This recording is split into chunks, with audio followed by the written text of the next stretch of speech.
I just watched the Boogie2988 documentary, and I gotta say, like, I I don't know how to feel. That documentary, like, honestly gave me so many emotions to feel towards. At some point I was angry at the man. I felt sorry for the man. I was happy for the man. I'm an emotional wreck just thinking about the stuff that dude is going through. But then I also have to come to the conclusion that a lot of the stuff that that man is going through is his own fault. And it goes back to making me think that people need to learn and understand the importance of like financial literacy before they get into things like the sections of fame or celebrity style lifestyles and stuff like that, because it goes to show this documentary, even an OG, a guy who has 4 million subscribers and has made more money in his lifetime than I have ever seen. This man was basically millionaire status with the amount of money he was making, and just seeing that he blew it all on just on sex workers is insane. Boogie2988 spent 200K on sex workers alone.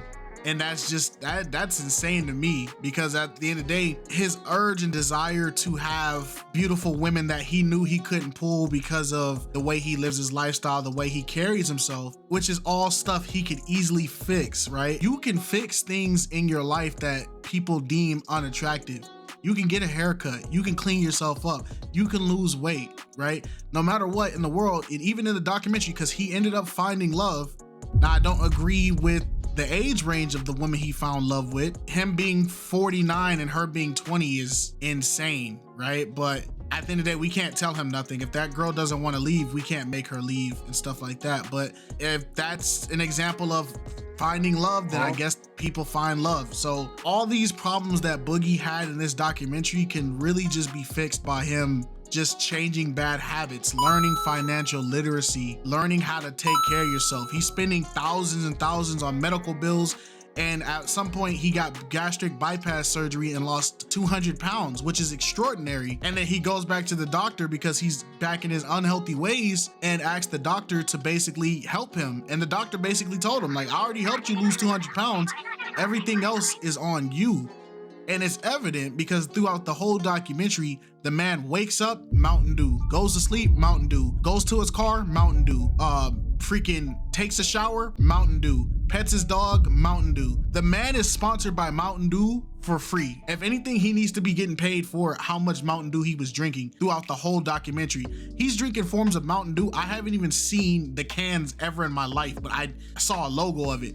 And it's just this lifestyle he's living is crazy. Throughout the whole documentary, like, you start to feel sad because it's like, man, this guy's really going through his depression, his anxiety. And for people that are experiencing these things, that are going through depression and anxiety, I have complete wholehearted sympathy for you, because I don't suffer through it, but I understand how detrimental it can be for people. But this man, the second you start to feel really bad about his situation, he does something insane. There's a part in the documentary where he had to ball on a budget, and he had to ball out with $700 a month. He had $700 and spent $100 on it for a speaker because his TV crackled. Then he spent the rest of his money on feeding his friends, on going out on dates. He spent going to this Magic the Gathering area because he didn't want to like let his friends know he was broke. And then his friends are sitting there eating and enjoying his house and enjoying his utilities, enjoying the food he's buying for them. And then the camera gets in their face and he says, hey guys, I'm struggling financially. And his friends go, oh man, we was already telling you, bro, like your spending was out of control, man. Like, we tried to tell you this for years. But then the next scene, they're eating pizza again that he bought. So it's just his circle. The man's circle is trash. His circle of people that he's around is trash.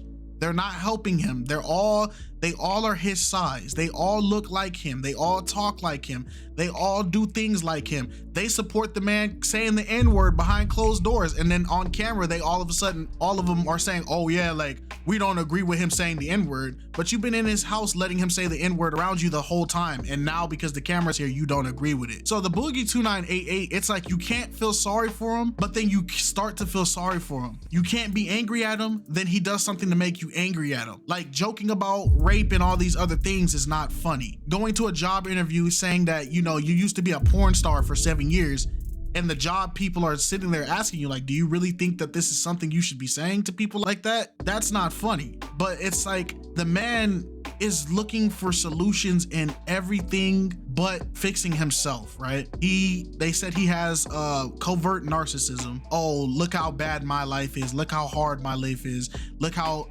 exhausting my life is. Look how difficult my life is. That is covert narcissism, and he is the epitome of it.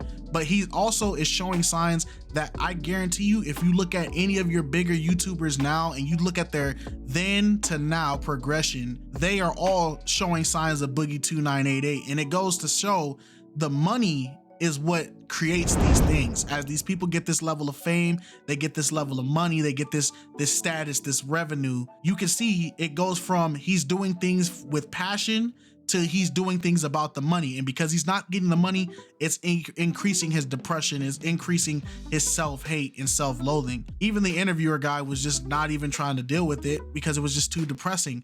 But it's self-caused depression. So I don't know how to really feel about the Boogie2988. I don't know if I feel happy for the guy because he's getting his life together, but then I'm also like, man, you got a whole crime list worse than most anime characters' crime list ever. So it's just a lot. But if you haven't seen the documentary, I suggest watching it, but I hope old boy changes his life for the better, man.